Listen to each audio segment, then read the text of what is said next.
Selamat datang di channel kami.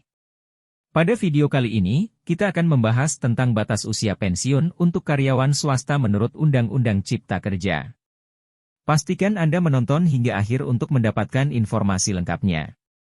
Undang-Undang Cipta Kerja, atau yang dikenal juga sebagai Omnibus Law, membawa berbagai perubahan signifikan dalam dunia ketenagakerjaan di Indonesia. Salah satu aspek penting yang diatur adalah batas usia pensiun bagi karyawan swasta. Sebelumnya, batas usia pensiun ditentukan oleh perjanjian kerja, peraturan perusahaan, atau perjanjian kerja bersama. Namun, dengan adanya UU Cipta Kerja, pemerintah menetapkan batas usia pensiun yang lebih seragam. Menurut UU Cipta Kerja, batas usia pensiun bagi karyawan swasta adalah 57 tahun, yang akan meningkat secara bertahap menjadi 58 tahun pada 2023, 59 tahun pada 2026, dan 60 tahun pada 2029. Ini bertujuan untuk menyesuaikan dengan usia harapan hidup dan kebutuhan tenaga kerja. Penting untuk dicatat bahwa batas usia pensiun ini berlaku umum, tetapi perusahaan masih dapat mengatur batas usia pensiun yang lebih tinggi dalam peraturan internal mereka atau melalui kesepakatan dengan karyawan. Namun, bagaimana dengan karyawan yang merasa masih produktif dan ingin terus bekerja setelah mencapai usia pensiun?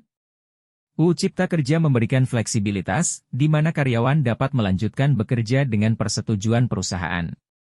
Manfaat dari penetapan batas usia pensiun ini adalah memberikan kepastian hukum bagi karyawan dan perusahaan.